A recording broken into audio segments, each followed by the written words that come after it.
Gold more earning everyone! Welcome back once again to our YouTube channel. Today's episode, we will be sharing you our very own experience. Choosing the best coco peat and mixing our solution. So, hydroponics fanatics, stay with us until the end of this video. Watch and learn!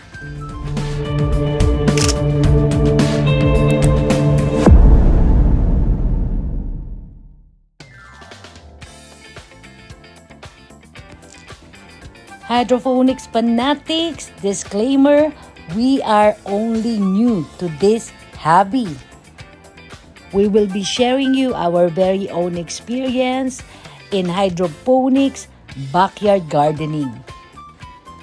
So what we have here right now is our very own germination experience. These are the first batch that we planned using Invicta seeds. So this is the update, guys, of our very first experience of germinating this Invicta seeds. Now we are very excited to try this tuna size box of styro in order for us to set up our very first hydroponics. So as you can see on our first slide or video, we bought 5 pieces of this tuna size styro boxes. It has 15 holes each styro box.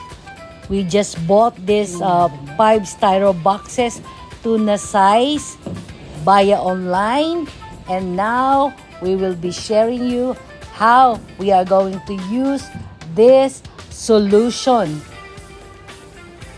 So hydroponics fanatics, if you already watched our previous video about hydroponics backyard gardening, you already knew how to use this solution and this apparato that I am holding right now.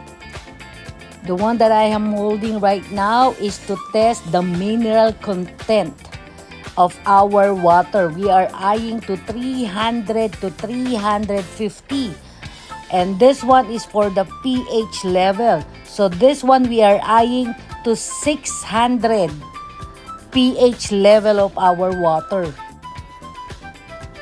So don't be afraid, just try to mix everything one by one that I already explained on our first video. The first one is the solution A or B. It has to be first solution to be mixed up with our water. Then followed by another solution. Meaning to say, one at a time. So we need to mix it well first. Like that. The one that I am doing right now. Mix it well, and then after that you will continue by adding the next solution. So after adding our solution, we will test again our mineral content of our water. Again, we are eyeing to 300 to 350. So go ahead, let's just try and try. This is our very first time to use this kind of amount of water. So our meter level or our apparato will be our guide. So don't be afraid. Just mix and stir until you get the best numbers. Or may I say until you get the best result. It is very important to get the best numbers for our solution or for our nutrients to be used for our hydroponics. Now we will be adding our lettuce nutrient solution in our water. Again, mix it well like that. You don't have to worry about the dosage. It has an instruction. Again, it depends upon the water level you want to use. The function of a hydroponics nutrient solution is to supply the plant roots with water, oxygen, and essential mineral elements in the solution form.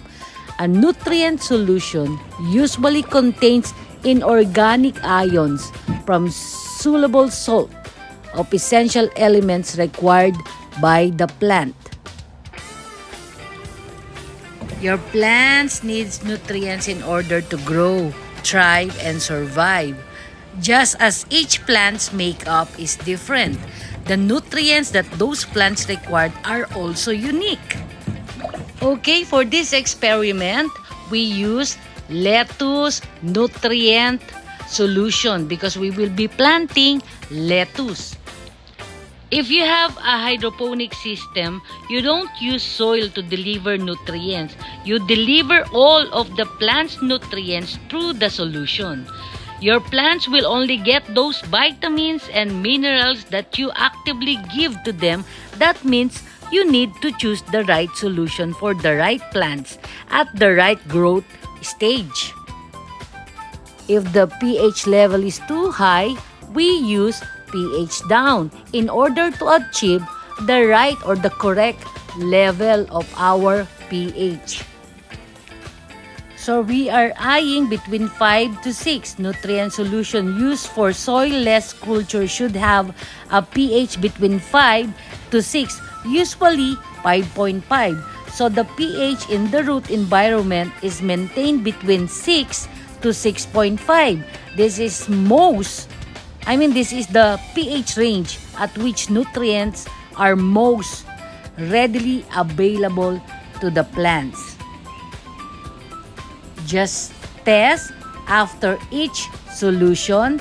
You have to test your pH level. So again, we are eyeing between 5 to 6. And for our mineral, we are eyeing to 300 to 350. Of course, we are eyeing to 5 key nutrients. Those are nitrogen, phosphorus, potassium, calcium, magnesium. These 5 key nutrients are very vital for our leafy plants. Okay, now that we already achieved the correct nutrients level and our pH level, it's time to put our little babies. I'm so excited. Okay, this is the reason why we add more water and it became 16 liters. Okay, this time, let's go to our coco peat. Okay, before we start, what is coco peat? Coco peat is a natural fiber. Particles made out of coconut husk. It is 100% natural growing medium. Coco peat will do an excellent job for keeping your plants healthy due to its antifungal properties. We have a previous video how we sanitize our own coco peat. Please do watch it. It is also resistant to mold, which in turn will help protect your plants from disease and decay as they grow. And this is the good news, everyone. It is also slightly alkaline with a pH value of 5.8 to 6.8. Would you imagine that? Who knows that this coco peat will coincide with our pH water? Coco peat increases the porosity of the potting mix. This helps to keep the soil loose and airy, helping in better root growth. Better root growth results in better plant growth. and higher yield. Coco peat increases the water holding capacity of the potting mix even as it increases the porosity of the soil. So once again, if you are eyeing an hydroponic system, you better use coco peat. But don't forget to sanitize your own coco peat.